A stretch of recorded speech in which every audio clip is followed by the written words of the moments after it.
ونستعينه ونستغفره ونتوب إليه ونعوذ بالله من شرور أنفسنا وسيئات أعمالنا من يهده الله فلا مضل له ومن يضلل فلا هادي له أشهد أن لا إله إلا الله وحده لا شريك له وأشهد أن محمدا عبده ورسوله أما بعد فإن أصدق الحديث كتاب الله وخير الهدي هدي محمد صلى الله عليه وسلم وشر الأمور محدثاتها وكل محدثة بدعة وكل بدعة ضلالة وكل ضلالة في النار. الله أكبر الله أكبر الله أكبر لا إله إلا الله الله أكبر الله أكبر ولله الحمد. lẹ́yìn ìgbà tí a dúpẹ́ fún Ọlọ́run ọba Allah, àtọrọ àsàlátù fún òjíṣẹ́ ńlá Muhammad sallallahu alayhi wa alihi wa sallam. Gẹ́gẹ́ bí a ṣe mọ̀ wípé eléyìí tí a máa ń gbé yẹ̀wò òun náà ni tafsir al-Qur'an al-Karim, àlàyé ìtumọ̀ ọ̀rọ̀ Ọlọ́run nínú al-Qur'an al-Karim.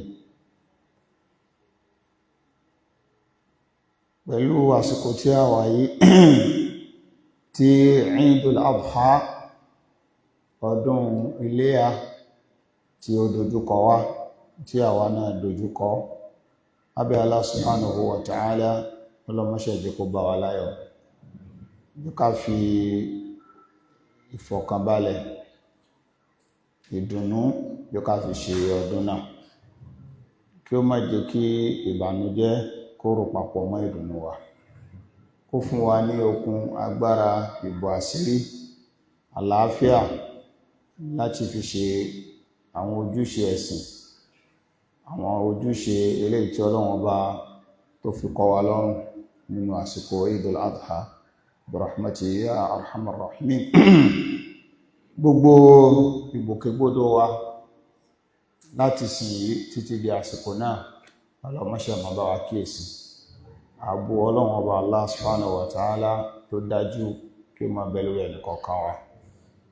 A máa fi àsìkò yìí títí tí Eid ul-Adha tí yóò fi wọlé, a kóra dúró díẹ̀ nípa tafsir al-Qur'an, torí pé pẹ̀lú ògo Ọlọ́run wòye ọjọ́ mẹ́jọ ìní a máa sọ pé à ń palẹ̀mọ́ láti lọ kí salatul Eid, ìrun Eid ul-Adha. Abẹ́ Allah subhanahu wa ta'ala àti àwa àtẹ̀yìn náà, Ọlọ́run kó má ṣe kà wá kún ẹni tí yóò lè kí ìrun ọdún náà, kí Ọlọ́run kí ó sì gbà níjọsìn lọ́wọ́ wa. Tó bá wá rí bẹ́ẹ̀, àwọn nǹkan tí a rò pé ó yẹ ká mọ̀ nípa Eid ul-Adha, òun náà ni tí a fi máa bára wa sọ̀rọ̀ títí tí ọdún náà yóò fi wọlé. Eléyìí ti jẹ́ nǹkan tí ó gbajúmọ̀ nínú ìṣesí àwọn Salaf alayhim rahmatullah, tí àwọn àsìkò báyìí bá ń wọlé, gbogbo nǹkan tí wọ́n bá ń ṣe wọ́n pàtì, wọ́n wà máa bá wọn yàn sọ̀rọ̀ nípa àwọn ìdájọ́ tó rọ̀ mọ́ yálà àwẹ̀ ni àbí Eid ul-Adha, iléyá. Ọdún iléyá bùkátà béèrè fún ká sọ̀rọ̀ lérí ẹ̀ lásìkò tá a wà yìí, torí pé kìí ṣe nǹkan tá à ń ṣe lójoojúmọ́. Àìmọ̀mọ̀ ṣe lójoojúmọ́ ó ṣeé ṣe kí àwọn ìdájọ́ rẹ̀ kọ̀ọ̀kan tá a ti mọ̀ tẹ́lẹ̀ ká ti gbàgbé ẹ̀. Eléyìí jẹ́ ojúṣe fún àwọn olùmẹ̀sìn àti àwọn ọmọ akẹ́kọ̀ọ́ láti lè máa tún rán àwọn èèyàn létí nípa nǹkan tí wọ́n ti mọ̀ tẹ́lẹ̀, tó ṣeé ṣe kọ́kàn ó ti fò nípa Eid ul-Adha, àti láti lè tún máa jẹ́ ìtanijí àti ìkọ́nilẹ́kọ̀ọ́ fún ẹni tí kò bá mọ àwọn ìdájọ́ tó rọ̀ mọ́ bó ti wùlẹ̀ kó mọ̀. a rí pé ọ̀gọ̀rọ̀ àwọn nǹkan mí bẹ tá a máa ń lérò pa àwọn èèyàn mọ̀ nípa àwọn òfin ẹ̀sìn tó sì ṣe wípé wọn ò mọ̀. Àwọn nǹkan mí sì ń bẹ tí gbogbo wa náà gbà pé àwọn èèyàn mọ̀, wọ́n mọ̀ lóòótọ́ ṣùgbọ́n wọ́n ti gbàgbé ẹ̀. Eléyìí ló fà á tó fi jẹ́ pé àwọn àfáà Sunnah tí Ọlọ́run bá subhanahu wa ta'ala kí ó máa bá kíyèsí gbogbo wọn kó sì ka ẹnì kọ̀ọ̀kan wa náà kún ọ̀kan nínú wọn bi rahmatihi ya arhamar rahimin. Wọn ò ní yẹ̀, wọn ò ní gbò lẹ́ni tí wọ́n máa ráwọn èèyàn létí ojúṣe wọn nínú ẹ̀sìn níbàámu sí ìlànà t'Ọlọ́run àti Sunnah Nabi sallallahu alaihi wasallam àti nǹkan tí àwọn salaf tí wọ́n dúró lé lórí. A máa ṣe àgbéyẹ̀wò Fiqhu al-Udhiyah wa Eid al-Adha. Fiqhu ẹran iléyá àti ọdún iléyá wal masail al-muta'alliqa bihima, àtàwọn masáìl èyí tó ní ìbáṣepọ̀ pẹ̀lú pípẹran iléyá ni àti ọdún Eid al-Adha. Àwọn masáìl pọ̀ rẹ́gẹ́dẹ́ lábẹ́ nǹkan méjèèjì tó ṣe wípé gbà mí ń bẹ àwa tí ẹ lè máa kàkún àbí kọ́kàn wa máa lọ síbẹ̀ àbí ká ti rẹ̀ pé bó ṣe yẹ kó rí rèé tó lè jẹ́ pé bó ṣe rí ọ̀tọ̀ nípa ẹran iléyá àti ọdún iléyá.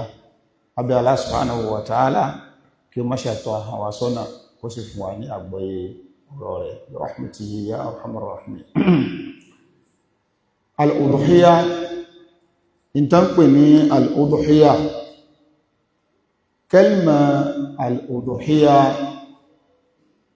bi dhammil hamza, pẹ̀lú kí hamza yẹn ká fún ní dhamma, Udhiyah, wa yajuz kasruha, a sì lè tún pè ní al-Idhiyah, a lè pè ní Udhiyah, a lè pè ní Idhiyah, méjèèjì náà ni ó wọlé.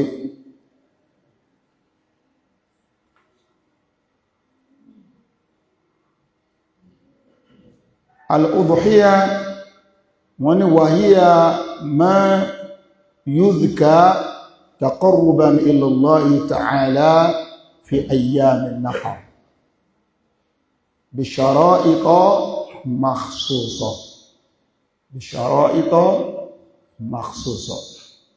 Wọ́n lò náà ni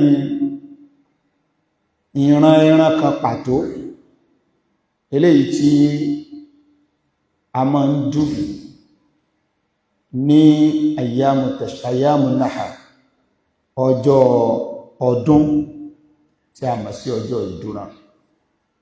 Ó náà ni ìran àwọn ẹran kan pàtó èyí tá a máa ń dù ní ọjọ́ ìdúrà yawmun nahr bi shara'ita makhsusa, pẹ̀lú àwọn májẹ̀mú kan tá a ṣàdáyanrí tó gbọ́dọ̀ wà ní ara ẹran yẹn àbí nípa irúfẹ́ ẹran tá a gbọ́dọ̀ pa, àti àwọn májẹ̀mú tó rọ̀ mọ́ bá ṣe pa, àti àwọn májẹ̀mú tó rọ̀ mọ́ àsìkò tá a pa. Gbogbo àwọn nǹkan wọ̀nyí òun la gbọ́dọ̀ kíyèsí ká tó lè pe ẹran ní ẹran iléyá.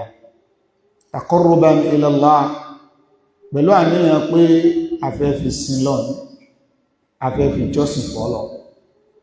Àwọn kókó mẹ́ta kan ó ń bẹ níbi ta'rif al-Udhiyah, ẹran iléyá. Kókó mẹ́tẹ̀ẹ̀ta yìí a gbọ́dọ̀ kọ́kọ́ gbọ́yé kí gbogbo wa tó bẹ́ sọ́jà ká tó sọ pé a fẹ́ lọ ẹran ọdún. Ọ̀gọ̀rọ̀ àwọn èèyàn tí wọ́n ń sọ pé àwọn fẹ́ pẹran iléyá àbáwọn fẹ́ lọ ra ẹran iléyá, ẹlòmíì gan ò mọ̀ túmọ̀ kí náà ń pè ní al-Udhiyah. Kókó mẹ́ta kan bẹ́ẹ̀ tá gbọ́dọ̀ kíyèsí. Àkọ́kọ́ nú ẹ̀ òun náà ni pé kìí ṣe gbogbo ẹran tá a máa jẹ náà la fi ń pa iléyá. Al-an'am òun náà ni wàhíyá al-ibil wal-baqar wal-ghanam, ràkúnmí, màálù àti al-ghanam. Al-ghanam yìí ó kó ewúrẹ́ sínú, ó kó àgbò, ó kó àgùntàn, ó kó akọ ewúrẹ́, ó kó abo ewúrẹ́, ó kó mèsòrò táwọn Haúsá ń pè ní bùnsòrò tí Yorùbá tún máa ń pè ní harahara, ó kó sínú. Àwọn nǹkan wọ̀nyí la lè fi pa ẹran iléyá. Kò sí bí èèyàn ṣe jẹ́ ògbójú ọdẹ téèyàn bá pa ìgalà, ẹ rí pé ìgalà náà fẹ́ ju àgbò, ìwo rẹ̀ kàn tóbi ní ìgalà owó iléyá. Ẹran tá a sì lè jẹ ní ìgalà ṣùgbọ́n kò wọ iléyá. Ẹran kan bẹ tó fara jọ màálù, ẹfọ̀n, bí ẹfọ̀n ṣe ní bó ṣe tóun kò wọ iléyá. Àwọn ẹran tí àwọn àfáà ṣàlàyé fún wa pó wọ iléyá, ìmọ̀ ràkúnmí, màálù, àgbò, àgùntàn, ewúrẹ́ àti bẹ́ẹ̀ bẹ́ẹ̀ lọ. Gbogbo àwọn ẹran tá wá dárúkọ yìí, àtakọ rẹ̀ àtabo rẹ̀ la lè fi pa ẹran iléyá. Àwọn olùmẹ̀sìn wọ́n ṣe ìyapẹ́ ẹnu lérí wípé èwo ló lọ́lá jù nínú àwọn ìta àkàkalẹ̀ yìí. Ṣé ràkúnmí ló lọ́lá ju àgbò lọ, ṣàgbò lọ́lá ju màálù lọ àti bẹ́ẹ̀ bẹ́ẹ̀ lọ. Ó bẹ̀rẹ̀ àwọn olùmọ̀ tí wọ́n sọ wípé al-ibil afdal min al-baqar wal-baqar afdal min al-ghanam. Wọ́n ní ràkúnmí ló lọ́lá jù, lẹ́yìn ìgbà náà ni màálù tẹ̀lé, lẹ́yìn ìgbà náà ni àgbò ló tẹ̀lé. Ó sì bẹ̀rẹ̀ àwọn olùmọ̀ tí wọ́n ní lá àgbò òun ló lọ́lá jù, nítorí pé nínú al-Qur'an gbàtí Allah subhanahu wa ta'ala tó ń sọ̀rọ̀ nípa Ànábì Ibrahim alayhi salatu wassalam àti ọmọ wọn Ismail alayhi salatu wassalam, nígbàtí Ọlọ́run pa láṣẹ láti dù. Lẹ́yìn ìgbà tí Ànábì Ibrahim wá pinnu láti ṣe tó lálàlá, Ọlọ́run wá ní kó má ṣe bẹ́ẹ̀ lọ. Wa fadaynahu bidhibhin adhim. Ọlọ́run ọba ní a wá fi rọ́pò fún, kó fi nǹkan míì, kó dùn nǹkan míì rọ́pò kó dùn ọmọ rẹ̀. Láì nínú Kùránì Ọlọ́run níbi kábíṣì, Ọlọ́run dárúkọ àgbò níbẹ̀. So yẹn túmọ̀ sí wípé nígbà tó ti jẹ́ pé àgbò náà ni ìpìlẹ̀ àlámọ̀rí ọdún yìí, a jẹ́ pé àgbò ló lọ́lá jù. Àwọn apá kan náà àwọn olùmọ̀ wọ́n sọ pé àgbò òun ló lọ́lá jù.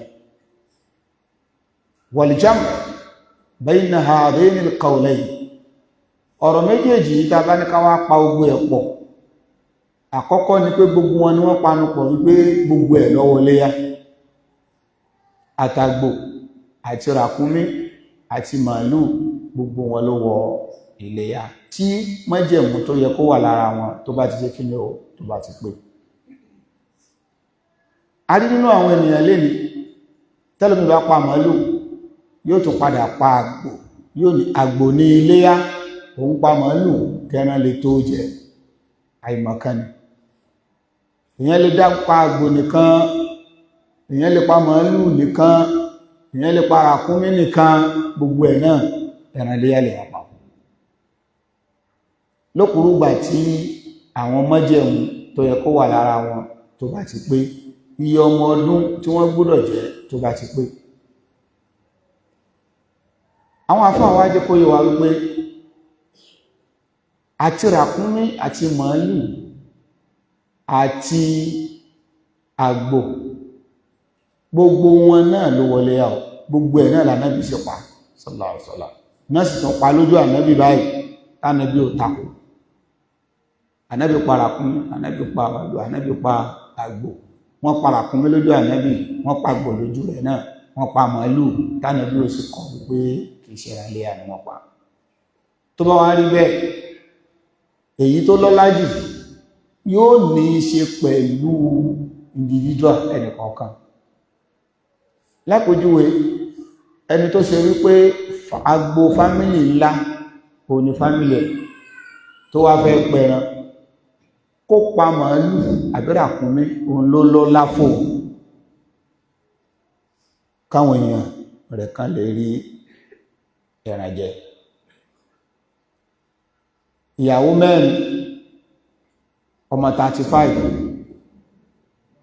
àwọn tó tún súnmọ́ wọ́n ń lọ bí 10, jẹ́ ìpínlẹ̀ ti kún, ó sì lágbára àti ra ràkúnmí àbí màálù, ó wá ní wọ́n lágbò lọ́lá jù, wọ́n wá pa àgbò, ibi tán tí ń hun ẹran gan lẹ́ran títán,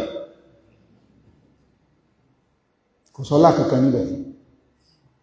Èyí tó lọ́lá fi haqqihi, ó ní kó pa ràkúnmí tó bá lágbára àbí kó pa màálù, torí ọlá abẹ náà ní kẹran yìí ó ṣe kí ni òkèkè.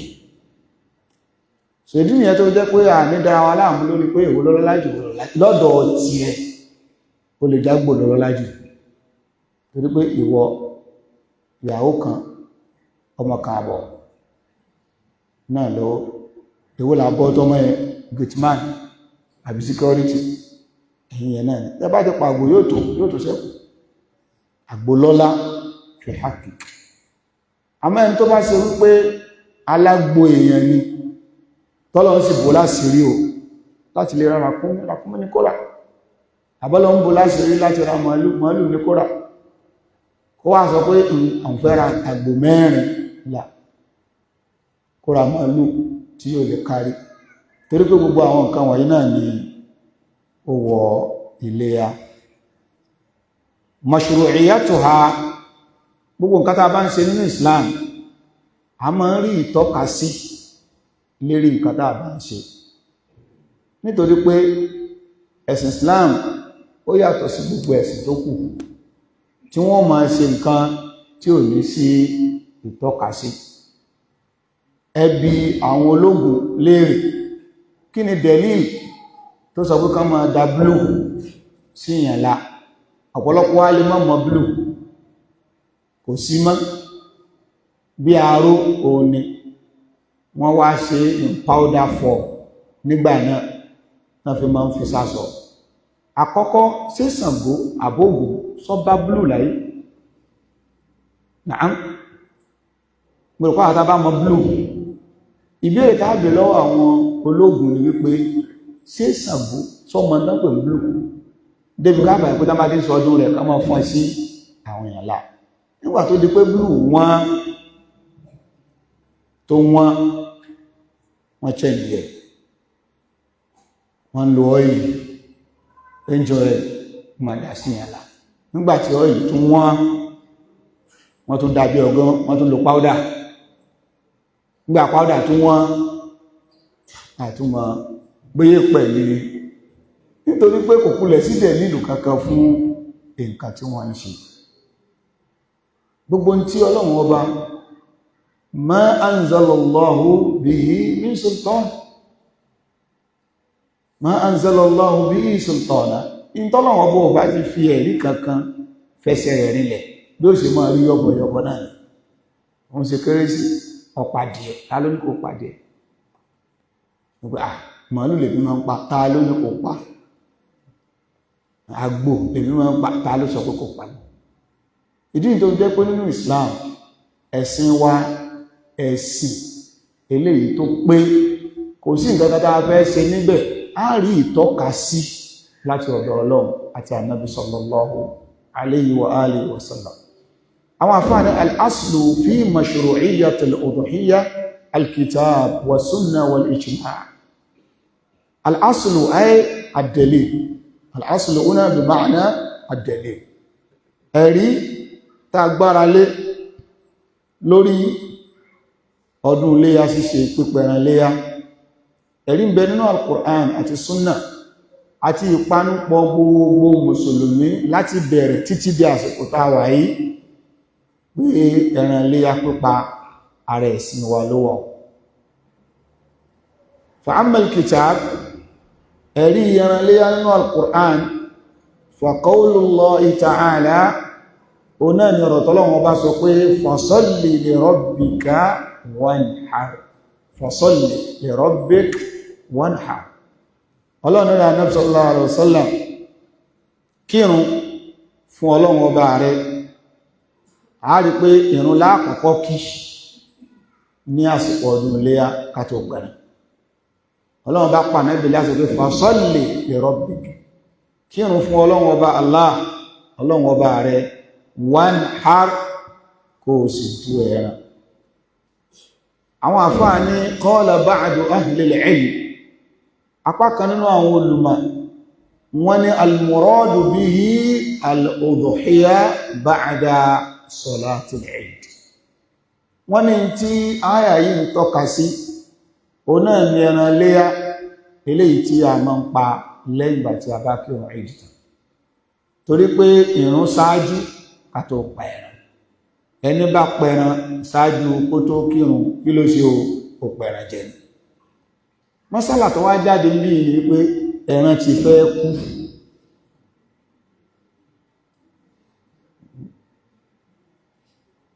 Ó gbé Allahu Akbar, ó fẹ́ kírun Salatul Fajr. Bàbá ìmọ̀ bẹ́ẹ̀ ẹran ti fẹ́ kú ẹran léyá, ṣé kó járùn kó tètè lọ ju ẹran yẹn ni àbí kí ni kó ṣe? Mas'alatun matruha, mas'ala kan tí a tú rẹ̀ sí gbogbo wa náà àádìjọ náà kọ́ṣà rẹ̀ pẹ̀lú ògbò ọ̀lọ́. Wọ́n wá lọ ju ẹran, wọn ò sì tí lọ mùsọ́lá láti kírun salatul Eid. Ẹ rí pé ẹran tó pa yẹn sẹ́ran léyà ni, kì í sẹ́ran léyà ò kò gbọ́ran léyà, àmọ́ thabata al-ajr, thabata al-ajr. Èyàn lè má ṣiṣẹ́ ń gbà mí kí àkọọ́lẹ̀ láàdá sí wà fún ọ̀dọ̀lọ́. Tó ti yá báyìí, yàtọ̀ sẹ́ni tó lọ fẹ́ràn kan o, tán kẹrin ẹ̀pa, òun náà wà ní tó thabata al-ajr. Ajr kankan thabata o, thabata al-ithmu, thabata al-ithmu, ẹ̀ṣẹ̀ olóògbà. Àmẹ́ tó ipò ẹran ẹ̀kàn kú fún rẹ̀, àbí wọ́n lọ sí Eid, wọ́n ti mọ́sálásí bọ̀, àwọn kan bá sáré bọ̀ jẹ̀nẹ̀jẹ̀nẹ̀ gbà, kí ló dé àbúbá ẹ̀yin náà lẹ́ni ká wá pàdé, ṣé kò sí ẹran ti já o, kílẹ̀ wí ẹran 500,000 àgbò, kílẹ̀ ń wò hajj agbádá, bàbá bá bọ́ agbádá lẹ̀, gbogbo everybody aṣọ yíò ń kálukú sí fìlà eré. Irú àwọn àgbò báwọn ó sì máa ń ṣòro tó ti rí pé gbogbo ilẹ̀ ilé o, gbogbo aṣọ ọdún lẹ́yìnra mẹ́rẹ̀ ọpadà lọ tọ́ sábàtàlú àjẹ́rù ẹgbàlá dáná ẹ̀pẹ̀rẹ̀ léyà o, ṣùgbọ́n sábàtàlú àjẹ́rù. ṣèdí ni tó fi jẹ́ wípé ẹ̀yìn bàtà bá kírun Salatul Eid látó máa ń pa bẹ́bọ́lọ̀ wà pé fasalli qaddama salata ala an-nahar, fasalli li rabbik. Ọlọ́run nílò Ànábì sallallahu alaihi wasallam kírun fún Ọlọ́run ọba rẹ̀, wanhar, kó sì dúnà. Nínú ìjázul Qur'an, ọ̀nà tí Qur'an fi máa ń sọ̀rọ̀ ní ṣókí láti lè má fa ọ̀rọ̀ gùn, ọ̀kan nù rẹ̀ ń bẹ nínú àyàtà àkàyí. Ẹ̀rí pé ta bá wò fasalli li rabbik wanhar li rabbik, fasalli li rabbik wanhar li rabbik, fasalli li rabbik wanhar. So yẹn túmọ̀ sí pé li rabbik kan náà tó ń bẹ lẹ́yìn wanhar, ṣùgbọ́n Ọlọ́run ọba ò fi yíò sí torí pé gbogbo àná ti máa ń tó tẹ̀lé. Nígbà tí wọ́n bi ọ́ èrè pé kí ló kọ rẹ, ó wá sọ pé Ibrahim, ó ti pa nǹkan kan rẹ́ nínú ọ̀rọ̀ yẹn. Kí ló parẹ́? Orúkọ mi ni Ibrahim. Abẹ́ẹ̀kọ́, kí lórúkọ rẹ̀? Ibrahim. Ìtumọ̀ ẹ̀ ni pé ó ti ṣe hasfu orúkọ mi ní Ibrahim. So tọ́lọ̀ ń bá sọ pé fasalli li rabbik wanhar, ìtumọ̀ ẹ̀ ìgbéri tanzil, fasalli li rabbik wanhar li rabbik. So a rí mú jáde ń bẹ̀ wípé as-salatu wan-nahar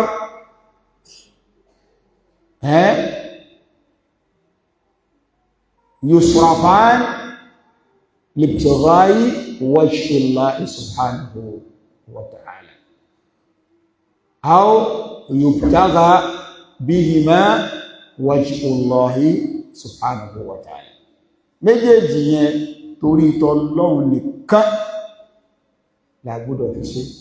Nínú àyà yìí a rí pé fasalli li rabbik wanhar li rabbik, ìrun Eid tó bá fẹ́ lọ kí li rabbik torí t'Ọlọ́run kó lọ kí ọ̀rọ̀ Eid. Ààrẹ ló mẹ́lẹ̀ ní lọ Eid ní kí ló ń wú mi lórí láti lọ Eid, kí ló dé tẹ́ fi lọ Eid tọ̀ aṣọ ìsìn ohun òrówó raṣọ lọ́dún, àkíní òun kò pàṣọ ìsídà, kí ló ń wù lórí? Gbogbo àwọn ẹgbẹ́ ẹ̀hùn ẹmẹ gbọ́rọ̀, gbogbo àwọn ẹgbẹ́ ẹ̀hùn wọ́n wọ́sọ gidi, òun raṣọ òun lọ ìdí o. Ìyẹn túmọ̀ sí pé kìí ṣe pé torí t'Ọlọ́run náà ló fi máa ń lọ ìdí sọ́lá láti lọ kírun tẹ́lẹ̀, ó fẹ́ fàṣọ hàn ní ìdí ló fi ń lọ. So eléyìí àyà yìí jẹ́ ká mọ̀ pé torí t'Ọlọ́run la fi máa ṣe kí la fi lọ máa ń kírun. Wanhar bákan náà ẹran léyá tá ń pa ẹ̀ náà li rabbik ní ti torí t'Ọlọ́run la fi máa ń torí ẹ̀ pa ọ́, a gbọ́dọ̀ pa torí ẹnikẹ́ni. Kódà ẹ̀rọ àwọn míì lọ́jọ́ ọdún tán bá fẹ́ pẹ ẹran wọn tán bá kírun tán wọ́n wà kọ́kọ́ fi ẹran yẹn ya fọ́tò. Tẹ́ bá wọlé bàbá mi fọ́tò tí ń bẹ ń bẹ ọfẹ́ lé ní 30 tí wọ́n tún áǹkì yóò ní 1954 àgbò tí mo pa ń gbà ẹni 1955 àgbò yóò sì ká títí dé year 2025 àbí 24 ìgbètọ̀dún yìí náà ọyẹ ẹ̀lọ́pọ̀ fọ́tò wa kan tún wá yà láà ní èsì torí t'Ọlọ́run. Fasalli li rabbik wanhar li rabbik, ẹran tó fẹ́ dùn yẹn náà dù níbi torí ti Allah subhanahu wa ta'ala. Lábẹ́ ilé ìbákan náà ká tó kúrò lérí ẹ̀ àkíyèsí pàtàkì, kò sí nǹkan tá ń ṣe tí ṣètán tí kìí fẹ́ lọ́wọ́ sí láti lè dùn wá ní ládá iṣẹ́ olóore tá a ṣe. Ẹ jẹ́ ká tún àníyàn wá ṣe. Gbogbo ẹnikẹ́ni tó bá gbá níyàn kó fẹ́ pẹ̀ràn léyá tún àníyàn rẹ̀ ṣe. Kó mọ̀ wá lọ jẹ́ pẹ́ni tí ò pẹ̀ràn léyá gan yóò sàn níwájú Ọlọ́run jù ọba lọ, yóò gbẹ̀san yóò wúlò níwájú Ọlọ́run jùwọ́ tó pẹ̀ràn léyá pẹ̀lú àníyàn tí ó dá. Ìyẹn ọ̀kan. Ẹlẹ́ẹ̀kejì, ẹlòmíì lè láníyàn tó dá láti pẹ̀ràn léyá ṣùgbọ́n kí Ṣáítánì kó ti ṣíríkù ẹbọ kó jẹ́ ó rò papọ̀ mọ́ ẹran léyá tí ń pa.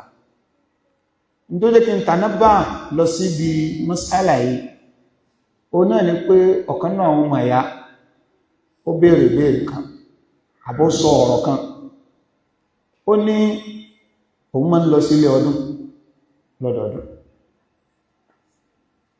òun sì máa ń pa àgbò, family house lòun sì máa ń òun ó ra àgbò fún wálídì òun bàbá òun ó tún ra àgbò tòun náà torí pé òun kó àwọn family òun náà ṣùgbọ́n family house nílùú àwọn làwọn máa lọ.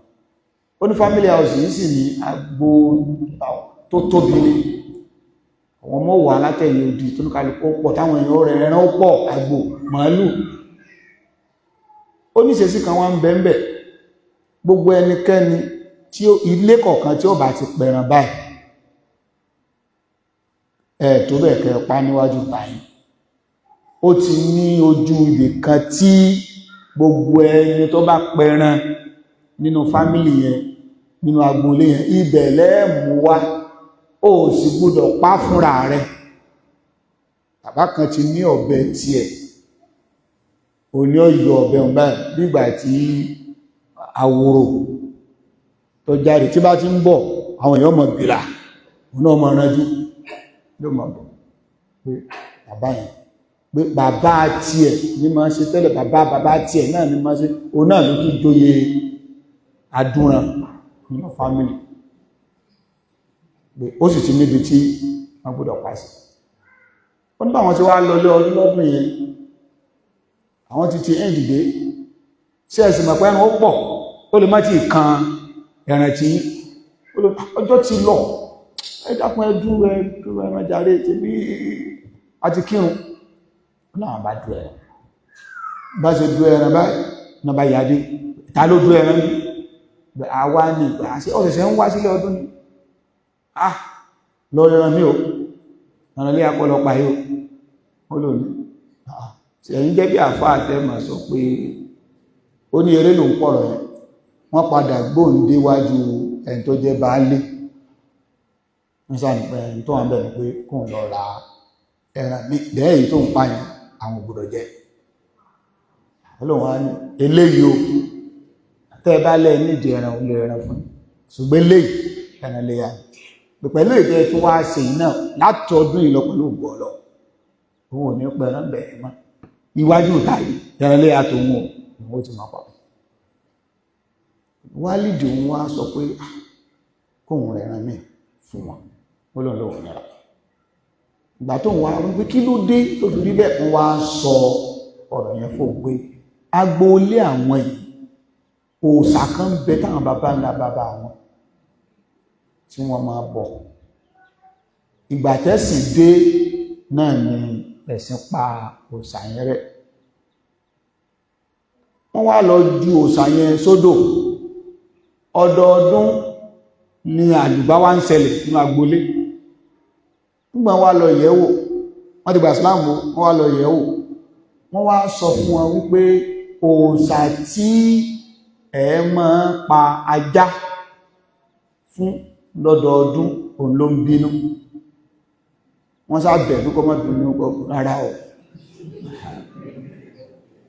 wọ́n wá pé ó dáa kí làwọn lè ṣe pé wọ́n sàgbùdọ̀ tẹ̀jẹ́lẹ̀ àwọn tí gba Islam àwọn olè máa pàjá mọ́ pé ó dáa ilé ya kúkú ń bẹ ibi ojú ibi tán máa pàjá sí gangan ibẹ̀ ni àwọn wá fi ẹran léyá kẹ́jẹ̀ sáti nígbà táwọn sì ti bẹ̀rẹ̀ rẹ̀ àlàáfíà dé eku ń dún bí eku ẹyẹ ń dún bí ẹyẹ gbogbo àwọn ọmọ tí ń bẹ lókèèrè ìlọsíwájú ń bá wọn òkú wálé mọ́ pé in tó fàánù lọ pàṣíbẹ̀ ó lọ ní ìrìnàdìlá àtà ṣírk ajẹ́pẹ́ bọ́ lòun ṣe láti ọdún ó lọ ní ọ̀dá òun òrùpọ̀ wà lé ọdún mọ́ ibi tó wà tí yí gan náà òun ọ̀rẹ́ ọdún lé áfírímọ̀ tó bá ti jẹ́ pé ibẹ̀ ẹni wọ́n máa pa sí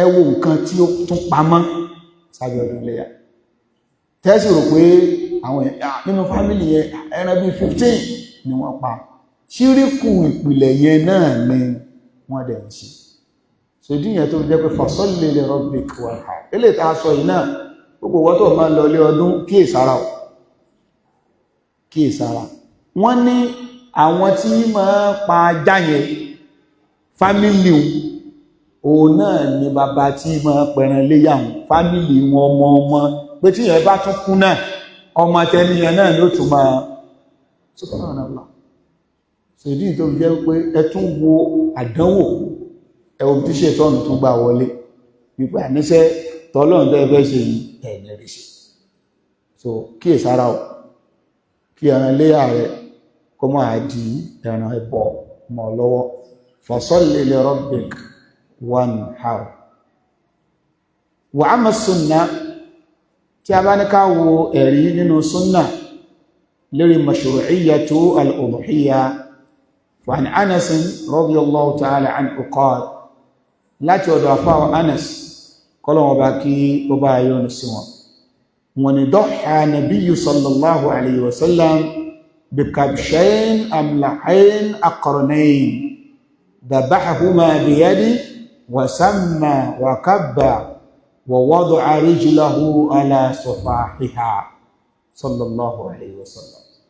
Àfáà Anas bin Malik wọ́n ní Ànábì ó pa ẹran léyá àgbò méjì kabshayn àgbò méjì Ànábì pa afẹ́ràn léyá amlahayn tí méjèèjì tí wọ́n jẹ́ aláwọ̀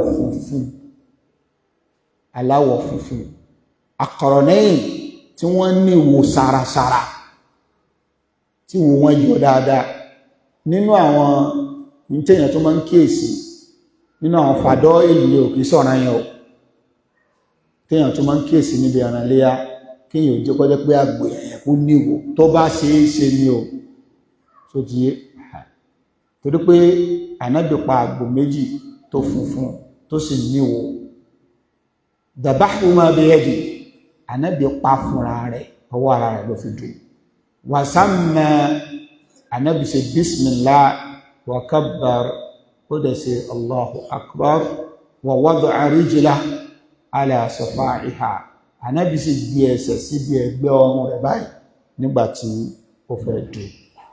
Àdísì àfáà Anas yìí àwọn masáìlì kọ̀ọ̀kan jáde ńbẹ̀ tá a gbọ́dọ̀ wò. Alákọ̀ọ́kọ́ nú ẹ̀ ó náà ní wípé nínú tánàbì fi paléyá àgbò ó wà ńbẹ̀.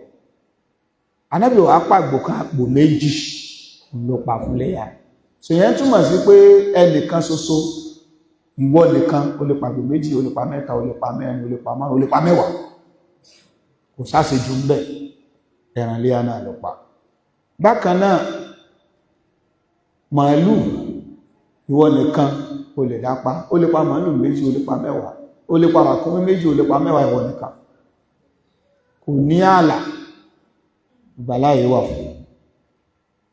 Amlahayn ó dá tá a bá fẹ́ pàgbò tàbárí dúdú aláwọ̀ dúdú funfun lẹ̀ tó wọ wọ́n sì jẹ́ the same price funfun yẹn ní ká mú funfun yẹn ní ká ṣe kí ni o ní ká mú tí ò bá á sí funfun náà a lè pa aláwọ̀ dúdú.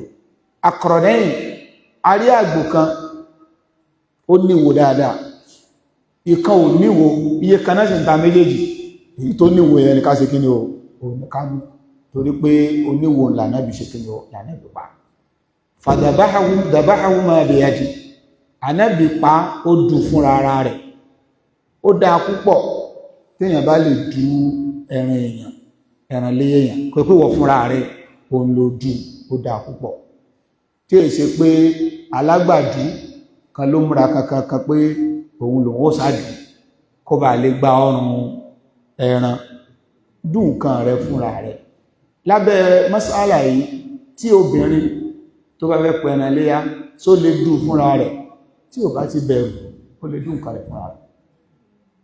Mẹ́jọ yà yín lẹ́nu ẹ bá déwò àwọn obìnrin sí alápàtà níwò alápàtà àwọn ni ó dùn nǹkan fúnra wọn so kò sí nǹkan tó burú ńbẹ̀ kò sí tó burú ńbẹ̀ àmọ́ tẹ́lòmíì bá rí ẹ̀jẹ̀ báyìí olùdíjọ́ mẹ́ta kò ní lè sùn so ẹlòmíì ò lẹ́mìí tó bá lè dù fúnra rẹ̀ kò sí láìfí bẹ̀ kí wọ́n bọ́ dù ṣùgbọ́n lábẹ́ bí ẹni tó bá ní dù nǹkan tó bá ti sọ pé òun ò dù lọ́fẹ̀ẹ́ òun ó gba nǹkan ẹ má fún lọ́rùn ẹran o ẹ má fún ní ọ̀mẹ́ni okun ẹ lè fún lówó iṣẹ́ tó ṣe ṣùgbọ́n kọ́ wá múra kankan kó ti mú ṣakaṣaka lọ́wọ́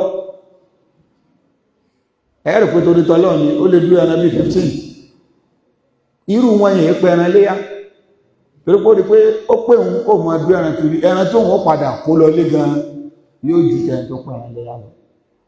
Ànábì sallallahu alaihi wasallam Ànábì ní ẹ má fún wọn nínú ẹran yẹn ẹ lè fún wọn lówó ọ̀yà iṣẹ́ tí wọ́n ṣe ṣùgbọ́n tó bá rọrùn fún ọ láti lè dún nǹkan rẹ fúnra rẹ eléyìí ni ó dáa jùlọ. wa samma wa kabbar Ànábì ṣe bismillah ó sì ṣe Allahu akbar ìyẹn tó mọ̀ pé tá a bá fẹ́ dún ẹran yẹn ká ṣe bismillah Allahu akbar wa wada'a rijlahu ala safahiha kí á du ẹran yẹn dáadáa. Ànábì máa ń gbé ẹsẹ̀ lé ibi ọrùn rẹ̀ báyìí kọ́mọ́ bá sí pé yóò máa ṣe wùrìwùrìwùrì tó ti wà báyìí. Fa idha dhabahtum fa ahsinu dhabha, tẹ́ bá fẹ́ du ẹran ẹ farabalẹ̀ du dáadáa. Wal yuhidda ahadukum shafrata, Ànábì ní ẹ jẹ́ kí ọ̀bẹ yín ó mú dáadáa. So yẹn túmọ̀ sí pé nínú àwọn ẹ̀kọ́ tó ń bẹ níbi àlàyé yìí ni pé ọ̀bẹ tó mú là fi dùnràn. Tọ́bẹ bá ti mú kò sẹ́ni tí ò ní lè dùnràn, tó bá ti fi dé báyìí náà ni ó lọ. Ṣùgbọ́n ẹ ti dù dédàjì, ẹ ti bá ń pọ́n bẹ̀ wá, ẹ ti dù dédàjì kò tí kú, tètè mọ́bẹ̀ wá nípa ọ̀bẹ míì tún ó dà pé lè ti dógún ẹyẹ tún lọ mú mi aláà àbí lójú ẹran yẹn náà lẹ́tí ń tẹ́ ẹ̀rẹ̀ wó náà sọ̀rọ̀. A gbọ́dọ̀ ní àánú àwọn nǹkan wọ̀nyí lójú. Ọlọ́run ló rọ̀ wọ́n fún wa o, tọ́lọ́run ọba rọ̀ wọ́n tágbò bá yarí àgbò kìí ṣe màálù ọjọ́ yẹn rẹ̀ ń so àgbò nìkan tó bá ra ọmú ó jẹ yẹn sùn. Ṣùgbọ́n Ọlọ́run ló rọ̀ àwọn nǹkan wọ̀nyí fún wa, káwa náà fi ìbẹ̀rù Ọlọ́run ká fi pa wọ́n. Wa ajma al-muslimun ala mashru'iyyati al-udhiyah. Gbogbo mùsùlùmí láti ayé Ànábì sallallahu alaihi wasallam tó ti di àsìkò yìí náà ní panupọ̀ ó ń bẹ láàrin wa wípé ká pẹran iléyá ara ẹ̀sìn wa olówà. Hukmul udhiyah, ìdájọ́ ẹran iléyá. Ikhtalafa ahlul ilm fi hukmil udhiyah. Àwọn àfáà yapa ẹnu lórí ẹran iléyá ala qawlayn. Ọ̀rọ̀ méjì làwọn àfáà sọ lórí ẹ̀. Apá kan náà àwọn olùmọ̀ wọ́n ní annaha wajibatun ala al-musi', pé gbogbo ẹnikẹ́ni tọ́lọ́run bá bò láṣìírí, tọ́lọ́run ràn lọ́wọ́, ọ̀ranyàn ni fún kó pẹran iléyá. Ìyẹn túmọ̀ pé téèyàn ò bá pẹran iléyá, téèyàn sì lágbára àti lè pa ẹlẹ́ṣẹ̀ nírúfẹ́ ẹni bẹ́ẹ̀. Wa huwa qawlu Rabi'a wal-Awza'i wa Abi Hanifa wal-Layth wa ba'd al-Malikiyyah. Eléyìí ni ọ̀rọ̀ tí àfáwà Rabi'a àti àfáwà al-Awza'i àti Abu Hanifa àti àfáwà Layth bin Sa'ad àtàpá kan nínú àwọn tán wà lórí madhhab Imam Malik, wọn ni ọ̀ranyàn ni ká pa ẹran iléyá. Ẹ sì rí pé èyí náà ní máa pọ̀ ní fatiwa wa nítorí pé a fi sí Màlìkíyà wípé ẹni tí ó bá ti pẹran iléyá tó sì lágbára àti pẹran iléyá ẹlẹ́ṣẹ̀ ni irúfẹ́ ẹni bẹ́ẹ̀. Àwọn ẹ̀rí tí wọ́n gbára lé òun náà ni wípé àṣẹ ni Ọlọ́run pa pé fasalli li rabbik wanhar, àṣẹ ni wal amru yaqtadi al-wujub, Ọlọ́run rẹ̀ Ànábì kírun fọ́lọ́run kó o sì pẹran fọ́lọ́run. So àṣẹ ni eléyìí jẹ́, wọ́n ní dídí tó fi jẹ́ pé àṣẹ l'Ọlọ́run pa, gbogbo ẹnikẹ́ni tó bá lágbára láti pẹran iléyá kó pa, tí ò bá ti pa ẹlẹ́ṣẹ̀ ni. Bákan náà wọ́n tún mú ọ̀pọ̀lọpọ̀ àwọn ẹ̀rí tó pọ̀ rẹ́gẹ́dẹ́ wọn mú wá láti fi rinlẹ̀. Ṣùgbọ́n ọ̀rọ̀ ẹlẹ́ẹ̀kejì, àwọn sọ wípé ká pẹran iléyá kìí ṣe ọ̀ranyàn, wọ́n ní súnnà ni. Anna al-udhiyah sunnatun wa laysat wajiba. Wọ́n ní ká pẹran ọdún iléyá kódà kéèyàn lágbára láti pa ní sọ̀rọ̀ pé súnnà ni. Pé súnnà ni. Ìtumọ̀ ní pé ládá tó pọ̀ láàrí níbi ká pẹran iléyá.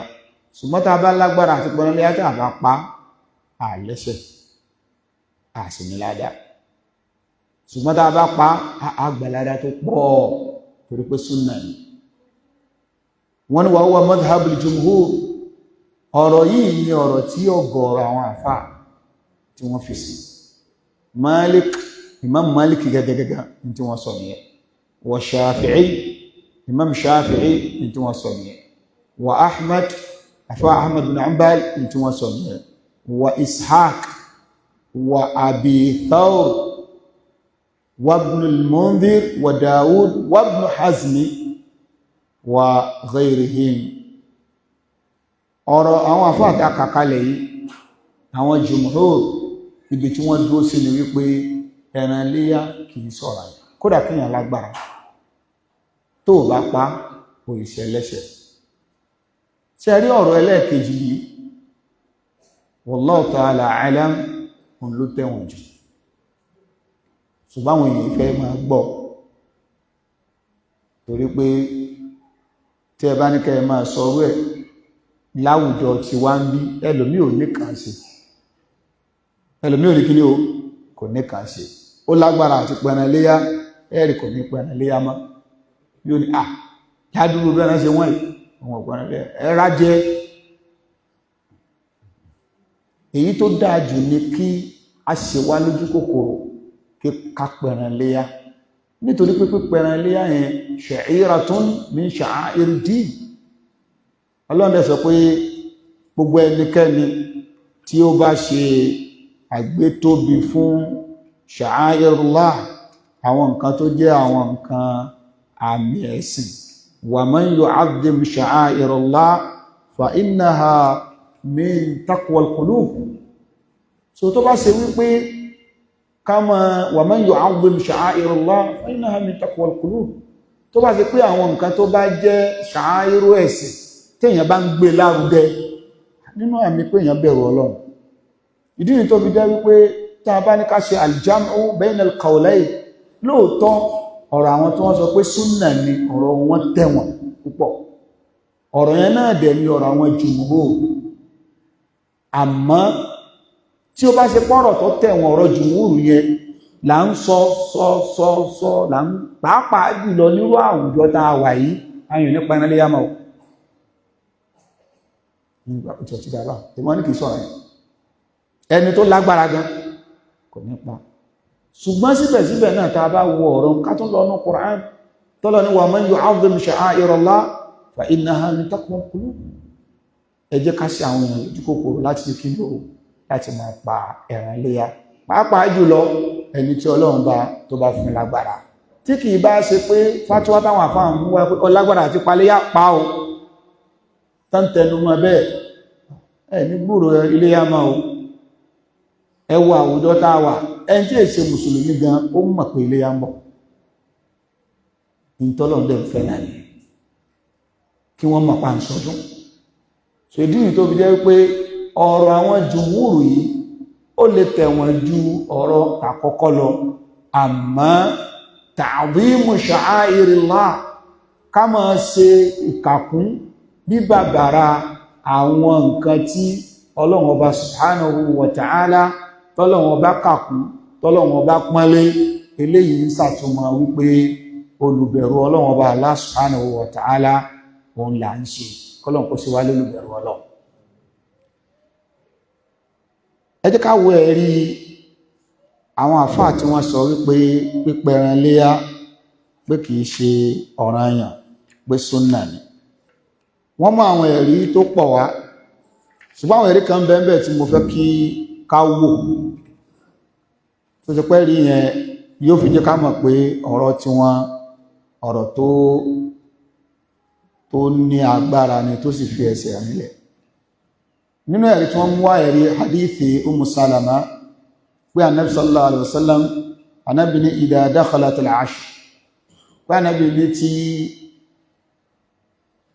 ọjọ́ kẹwàá àkọ́kọ́ ní oṣù Dhul-Hijjah tó bá wọlé wa arada ahadukum an yudhiya fala yamussa min sha'rihi wa basharihi shay'an wọ́n ní ẹnikẹ́ni tí ọjọ́ mẹ́wàá àkọ́kọ́ ní oṣù Dhul-Hijjah tó bá wọlé tó bá láyé wa arada ahadukum tẹ́ni ẹ̀dẹ̀ tó gbèrò pòun fẹ́ pẹ̀rẹ̀ léyá fala yamassa min sha'rihi wa basharihi shay'an irú ẹni bẹ́ẹ̀ títí tí ó fi dìjọ́ ọdún léyá kó má gé kaná rẹ̀ kó má mọ̀ ìyàn kúrò lára rẹ̀ so mahallu shahid báwọn àfáà ṣe máa ń deduct rulings nínú text nínú nas àwọn máa ń sábà ń kíyèsí àwọn contextual meaning àwọn ọ̀rọ̀ tó ń bọ̀ wọ́n tó bá ṣe pé ẹran ilé ajọ́ ọ̀nà èèyàn ni Ànábì ò ní máa sọ pé ẹni tó bá fẹ́ pẹran iléyá, ìyẹn túmọ̀ sí pé tó bá tí èèyàn bá fẹ́ pa náà èèyàn lè má pa. Ẹ̀wọ̀n ṣe lọ fàyọ̀ ń bẹ̀ wà àrọ́ọ̀dà tẹni ẹ̀dẹ̀ fẹ́ bójú ẹ̀yẹ́ pẹ́ lọ́dọ̀ tèmi ìyẹn ò tó, ìyẹn ò tó. Nǹkan lè jọ́ràn èèyàn kéèyàn lu ọ̀rọ̀ yẹn náà fún. Lápèjúwe nísìn ọ̀ràn èèyàn ni pé kó lọ kírun àsùbá abẹ́ẹ̀kọ́, mo wá sọ fún ọ wípé tó bá ti dọ̀la o tó bá fẹ́ lọ kírun bá mi gbé nǹkan báyìí lọ́wọ́, ṣé yẹn túmọ̀ sí pé ìrun ìsọ̀rọ̀ yẹn náà sọ́hádà wọ̀ ṣe bí lóga ṣe yíò tó gẹ́gẹ́ bí ẹ̀rí láti establish wípé Ànábì sọ pé ẹni tó bá fẹ́ pẹran iléyá, fífẹ́ yẹn gan kọ́ ni kókó inú ọ̀rọ̀ yẹn, ọ̀rọ̀ tó tẹ̀lé òun l'Ànábì fẹ́ lò. So lọ́dọ̀ tèmi ìyẹn ò tó láti sọ wípé pípẹran iléyá kìí ṣe ọ̀ranyàn wallahu a'lam. Àmọ́ a rí àwọn athar lọ́dọ̀ àwọn sálàfù tó ń tọ́ka wípé ẹran iléyá súnnà ni kìí ṣe ọ̀ranyàn. Tí a bá wo ọ̀rọ̀ àfọwà Abi Surayha qal ra'aytu Aba Bakr wa Umar wa ma yudhiyan, ó ní mo rí àfọwà Abubakar àti àfọwà Umar, mo rí wọn pé wọn ò pẹran ọdún iléyá, múra àwọn méjèèjì tí wọn ò pa ẹran ọdún iléyá. Ṣùgbọ́n ọ̀rọ̀ yìí náà ń sìn báyìí, èèyàn lè rò pé nìkan ò pẹran iléyá kó sì pa sáwàlálá. Mo lè má pẹran ọdún iléyá ní sẹ́ǹdì owó rẹ̀ sẹ́nìkan ẹbá nípa bí ẹ bá lọ sí hajj sí ṣé wọ́n ló dù ẹran rẹ̀ fúnra rẹ̀ náà wọ́n kọ́ ló dù ó kàn sanwó ni wọ́n bọ̀ pa, kẹ́nìkan wá rí pé ò pa kó wá conclude pé ò pẹran iléyá lágbàláyà ìyẹn náà tó.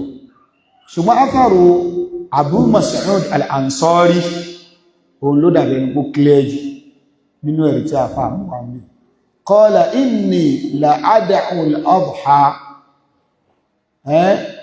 pé èmi o mo máa ń fi ẹran ọdún iléyá lẹ̀, mi ò ní pa lọ́dún mi nítorí pé wà inni la musiru, mo dẹ̀ jẹ́ ẹni tó lágbára láti pẹran iléyá, màá dẹ̀ fi lẹ̀ mi ní pa makhafatan an yara jirani annahu hatmun alayya, nítorí pé ẹ̀rù ń bà mí àwọn neighbor mi tán rí mi kí mò ń pẹran ọdún iléyá lọ́dọọdún ká má lọ mọ́ rò pé ọ̀ranyàn ni ẹran ọdún iléyá jẹ́ lé mi lórí. Ọ̀rọ̀ tí ó ń kílẹ̀ pé tí ó ti bá pa lọ́dún yìí ọdún tí bọ̀ mo lè má pa, ká má bà wá rò pé àbọ̀ranyàn ni ẹran ọdún iléyá ló jẹ́ lé mi lórí ni mo fi ń ṣe bẹ́ẹ̀. Ìyẹn náà tún tó lẹ́rìí sáwàlálà, torí pé mọ́kìfù tí wọ́n ni wọ́n sọ yẹn. Ẹni tó bá gbà pé kìí sọ ọ̀ranyàn òun lè ṣe báyìí, ẹni tó bá gbà pọ́rọ̀ yẹn ni òun ò ní ṣe kí ni o, òun ò máa pa gbogbo gbà pàápàá jẹ́ tó lọ́wọ́ fún lágbára. So mo mọ́ kó ọ̀rọ̀ àwọn àfáà wá, mo wá fẹ́ ká ṣe jámù láàrin gbogbo ẹ̀. Wal jámù ọ̀rọ̀ yìí ṣe mọ́sálà ṣe ọ̀ranyàn ni ṣe súnnà ni. Al-udhiyya min sha'airillah wa man yu'azzim sha'airillah fa innaha min taqwal qulub. Gbogbo ẹnikẹ́ni tí Ọlọ́run bá fún lágbára láti lè pa ẹran iléyá kó pa òun ló dára jùlọ, kó ṣe kí ni o, kó pa òun ló dára jùlọ. Kí Ọlọ́run bá subhanahu wa ta'ala kó má ṣe àìṣe nírọ̀rùn fún ẹnì kọ̀ọ̀kan wa. Àmọ́ ẹni tí ò bá lágbára láti pẹran iléyá kò lẹ́ṣẹ̀ o, ẹni tí ò bá lágbára láti pẹran iléyá irúfẹ́ ẹni bẹ́ẹ̀ kò ṣe kí ni o, kò lẹ́ṣẹ̀ rárá bó ti wọlé kó mọ́. Kí Ọlọ́run bá subhanahu wa ta'ala kó má ṣe bọ̀ wá láṣìírí láti rí ojúṣe ẹ̀sìn náà láti lè lè ṣe. Níparí, bó tilẹ̀ jẹ́ pé àti parí mọ́sálà tó bá tún dọ̀la á tẹ̀síwájú, ṣùgbọ́n kí a tó dá dúró lẹ́nu, ọdún nínú Islam ó ní àwọn khasa'is, táwọn ilé ìbò ń pè ní characteristics méje kan tí yóò fi lè jẹ́ ká mọ̀ yàtọ̀ láàrin ọdún Islam àti àwọn ọdún mi. Ẹ rí pé ọmọ tó wà ní primary school tó ń kọ́ social studies wọ́n máa kọ́ nípa àwọn ọdún wọ́n ní festivals nínú ẹ̀ ọdún àjíǹde, kérésì, ọdún iléyá, ọdún àwẹ̀, ọdún Ṣàngó, ọdún Ògún, ọdún Amólè, gbogbo ẹ̀ náà ni wọ́n pàpọ̀ social studies náà. Gbólóhùn ọdún tí wọ́n fi kó gbogbo ẹ̀ papọ̀ yẹn ó wà misleading pàápàá jùlọ nínú Islam, torí pé ní tí Islam ń pè lọ́dún ó láwọn tó dé táàfì lè gbà pé ọdún ni. Ní tí Islam ò bá ti lè pè lọ́dún ó lè jọ́dún lọ́dọ̀ àwọn èèyàn ṣùgbọ́n lọ́dọ̀ Ọlọ́run kì í ṣọdún. Kódà àwọn ọdún ní ìjọ ń bẹ táwa ń pè lọ́dún nínú Islam tó rẹ̀ jẹ́ pé lọ́dọ̀ Ọlọ́run kì í ṣọdún. Ìdí nìyẹn ká gbọ́dọ̀ fi mọ àwọn characteristics tí Islam gbé kalẹ̀ táàfì dá ọdún mọ̀ méje àbí tó jù bẹ́ẹ̀. Alákọ̀ọ́kọ́ nínú ẹ̀ at-tawqif ìtumọ̀ ẹ̀ ní wípé gbogbo ń tá a bá máa pè lọ́dún nínú Islam a gbọ́dọ̀ rí ẹ̀rí evidence nínú al-Qur'an àti nínú Sunnah Nabi sallallahu alaihi wasallam tí ó sọ pé ọdún ni o tí ìsepáwà la kàn formulate ẹ̀ fúnra wa tí ó sọ pé ọdún nìkan. Ọdún nínú Islam, ọdún iléyá, ìtúnu àwẹ̀, ọjọ́ jùmá, gbogbo ọjọ́ jùmá ọjọ́ ọdún náà. Mẹ́tẹ̀ẹ̀ta tí mo sọ yìí arítọ́ka sínú Qur'an, arítọ́ka sínú Sunnah Nabi sallallahu alaihi wasallam tó pè wọ́n lọ́dún. Gbogbo ọdún táwọn èèyàn bá wá tún pè lọ́dún yàtọ̀ sí mẹ́tẹ̀ẹ̀ta yìí nínú Islam, ìbéèrè tá a béèrè ni pé kí ni evidence tó sọ pọ́dún ni? Mòlídì, ọjọ́ bí Ànábì, ẹ̀rí wo ló sọ pé ká ṣe nínú Qur'an? Kò sí. Nínú Sunnah Ànábì ẹ̀rí wo ló sọ? Kò sí. Àwọn alákan formulate ẹ̀ fúnra wa. A jẹ́ pé a lè pè lọ́dún lọ́dọ̀ tiwa ṣùgbọ́n lọ́dọ̀ Ọlọ́run kì í ṣọdún. Ànábì sallallahu alayhi wa sallam, Ànábì wọ ìlú Madina. Bàtà Ànábì dé ìlú Madina, Ànábì bá àwọn ará Madina ọjọ́ méjì kan bẹ yal'abani fihima, wọ́n máa ń ṣeré wọ́n ya ọjọ́ yẹn sọ́tọ̀ bí ọjọ́ ọdún wọ́n fi máa ń ṣeré. Ànábì wá bí wọ́n léèrè wípé ma hadhani al-yawman, ọjọ́ méjì yìí kí ló dé tẹ́ fi ṣe bẹ́ẹ̀? Wọ́n àwa máa ń fi ṣeré ni. Ànábì wá ní qad abdalakumullahu khayran minhuma, Ọlọ́run bá ti fún yín ní àwọn ọdún tó lóore ju èyí tẹ́ ń ṣe yìí lọ. Ìtumọ̀ ní pé tó dáa ju eléyìí lọ Ọlọ́run ti sọ. Òun náà ni Eidul Fitr wa Eidul Adha. Ànábì ní ọdún ìtúnu àwẹ̀ àtọdún iléyá. Ìyẹn túmọ̀ pé ànábì kọ̀ndẹ́mù èyí tí wọ́n ń ṣe ó sọ pé Ọlọ́run ti fún yín ní tó dáa jù yẹn lọ. So ìyẹn túmọ̀ sí pé ọdún tó ní ẹ̀rí tó dáa tọ́lọ́run fọwọ́ sí fáwa mùsùlùmí, ìtúnu àwẹ̀, iléyá àti ọjọ́ Jímọ̀.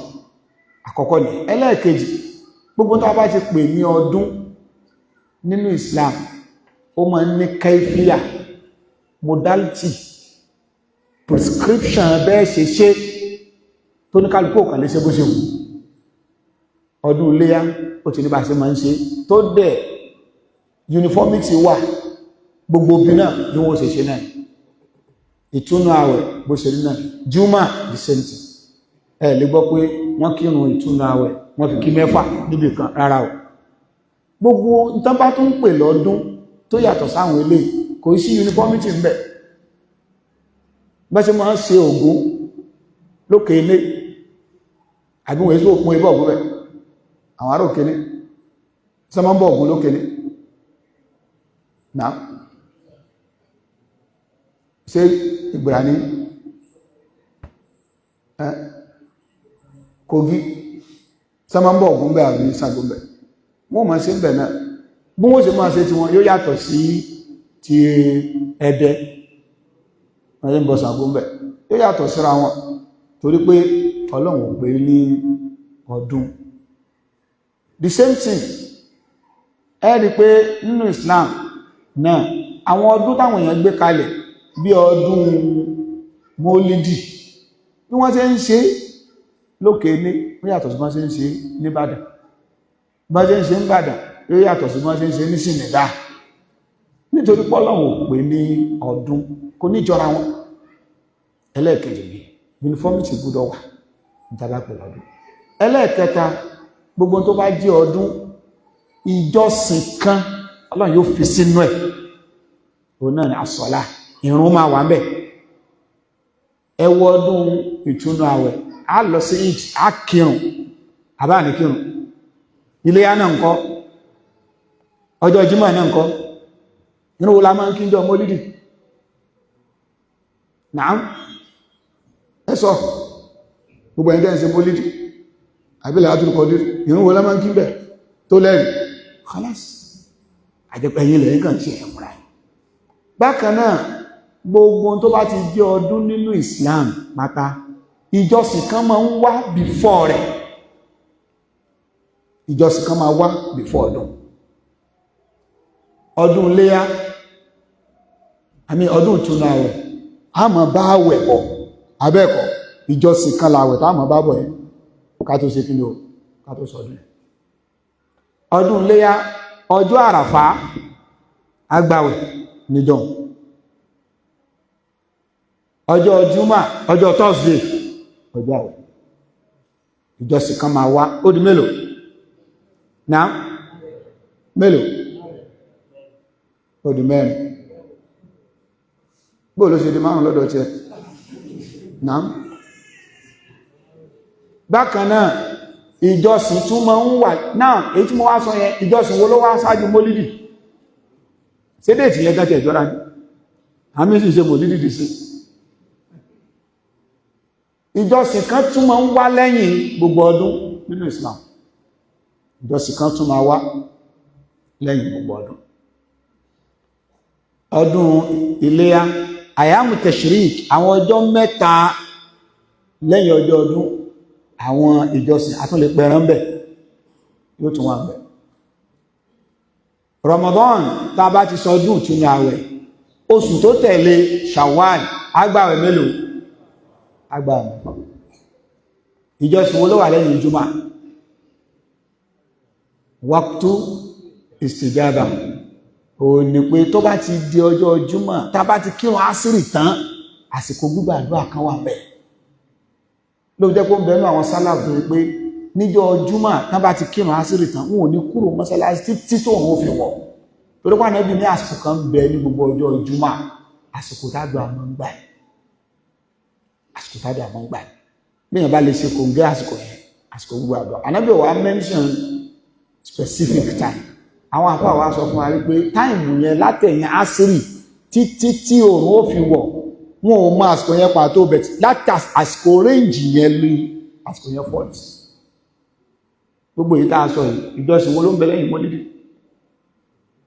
Náà bákan náà ẹlẹ́ẹ̀kẹfà òun náà ni pé tá a bá ogun tí bá ń jẹ́ ìjọsìn ọdún nínú Islam, ó máa ń mú àwọn al-masalihul ijtima'iyya, ó máa ń mú wa social and communal benefits, ó máa ń mú wa.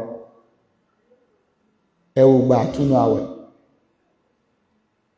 gbogbo ẹni tó ń tajà nínú àwẹ̀ lọ́jà mọ́ máa ta. Ẹni tí ó ẹlòmíì inú Ramadan ló máa ń rí capital tí ó fi ṣe business, tí Ramadan bá lọ tán yóò máa tọ̀sán, ẹni tí ó máa tèso, ẹni tí ó máa ṣe kíní, oníkálukú ó máa, àwọn ní provision wọ́n máa ta, beverages everybody ó máa ta. Àwọn benefit yóò wà ń bẹ̀, economic benefit yóò wà ń bẹ̀, social benefit yóò tún wà ń bẹ̀. Ọkùnrin mí ń bẹ kì í jẹun lé tẹ́lẹ̀, ṣùgbọ́n tí Ramadan bá dé ó ti mọ̀ pé òun wà sínú lé. Aago 12 ní máa ń wọlé tẹ́lẹ̀, ọmọ ó ti sùn, ìyàwó ó ti sùn, ṣùgbọ́n ní Ramadan àtàgò 4 yóò ti dé, yóò ti lọ jókòó sí kitchen pẹ̀lú ìyàwó, ṣíkẹ́ ìwọ ní kí máa bá yín mú bẹ̀. ẹ mọ́ dára yín láàbọ̀ kó lè bọ́ sí àsìkò sínú ní ọya ẹjẹ́ mọ́ bá ń ṣẹ́gun sí kìí ṣe bẹ́ẹ̀ tẹ́lẹ̀ o ṣùgbọ́n ní Ramadan ọmọ náà ó rí bàbá wọn lé ọkọ náà ó rí ìyàwó náà rọ ọkọ rẹ̀ lẹ̀ tó bá dẹ̀ di o yóò ti fowó lẹ̀ torí pé o lè lọ mọ́ ara oúnjẹ jẹ ní sahur ọfẹ́ jẹ sàárì yóò bring social bond kan máa ń wà tó yẹ kó wà láàrin ọkọ àti ìyàwó Ramadan yóò bring it bákan náà ẹlòmíì tẹ́ ẹ̀mọ̀ kí mùsùlùmí ní ládùúgbò ẹ̀rì yóò àkásámú àwọn yóò dẹ̀ tún máa tọrẹ ẹni tó gbé kìí tọrẹ tẹ́lẹ̀ yóò wà mọ́sálásí yóò rọ̀ sàn àbísùnlá ẹ̀yìn ẹ̀gbà ẹni tó fún mi ní nǹkan bó ní mi ṣe ní fẹ́ràn rẹ̀ ìfẹ́ ọdún ìtúnú àwẹ̀ ọdún iléyá ẹran àwọn yóò jẹ kódà tí èsè mùsùlùmí yóò dà aláàjì ẹ̀ tí fún mi lẹ́ran mi ó ẹbí ara àfún àwọn èèyàn bákan náà ọjọ́ Jímọ̀ àwọn èèyàn ó ṣètò rẹ̀ ẹ máa wo ọjọ́ Jímọ̀ lé nìkan tó kí Jímọ̀ ẹ rí bá wọn tó fẹ́ gba bára bí wọ́n ṣe pọ̀ tí wọ́n pọ̀ mọ́sálásí nìkan nìyẹn máa wà ó ǹjẹ́ ò lẹ́ gbọ́ páwọn bára lọ tò sí iwájú chọ́ọ̀tì jọ mbò wọ́n ò lé wọn bẹ́ẹ̀ tó wá kàrà so àwọn àǹfààní àwùjọ báyẹn gbogbo tí Islam bá pè lọ́dún ó máa wà bẹ́ẹ̀ àǹfààní wo ní bẹ́ẹ̀ ń bí ọdún eégún jù kan fún ọlọ́rẹ́ lọ ó máa lọ jẹ́jẹ́ ti ẹ̀kàn kákàlẹ̀ fẹ́ gba ọ̀rẹ́ ní ọlẹ́yìn pàà tó ní àfẹ́ mọ́dún à ń sọdún ní àà tí tẹ bá ń sọdún ó ní kẹ́ẹ̀nà mi blálà ní ọdún nìyẹn lọ́dọ̀ tí wọ́n àbí kan fọ́ gíláàsì mọ́tò rẹ̀ tó bá di fún wọn lówó àbí kó sùn sínú ilé rẹ̀ kan ju báńgà gbá ò kó tají lóru ẹ̀yin wo ni ẹ fi wọ́n lẹ̀ wọ́n ń sọdún ni ọdún ògùn lórí báyìí nítorí pé kò sí àṣẹ ẹ̀tọ́ Ọlọ́run ń bẹ ẹ má jẹ́ ó jọ yín lójú gbogbo ọdún tí ò bá ti sí àṣẹ ẹ̀tọ́ Ọlọ́run ọba ń bẹ ó máa ń kó ìnira bá alfarudu individuals walmushtama àti society at large ṣùgbọ́n ètò bá ti jẹ́ ẹ̀tọ́ Ọlọ́run ẹlọ́mọ̀ àǹfààní ni máa ń kó bá àwùjọ so ọ̀rọ̀ nípa ọdún léyà òun náà là ń sọ inṣáàlá tó bá tún di ọ̀la àwọn ìdájọ́ ẹran léyà ẹran wo la lè fi pa léyà ẹran wo la lè fi pa iléyà àti tó jọ mọ́rọ̀ ọjọ́ ọdún a tún tẹ̀síwájú kọ́lọ̀wọ̀n bá kí ó síwájú ọ̀la náà lọ wa sallallahu wa sallama ala nabiyyina muhammadin sallallahu alaihi wasallam wa ala alihi wa sahbihi wa sallama taslima subhanakallahumma wa bihamdik ashhadu an la ilaha illa ant astaghfiruka wa atubu ilayk. Wassalamu alaikum wa rahmatullahi wa barakatuh.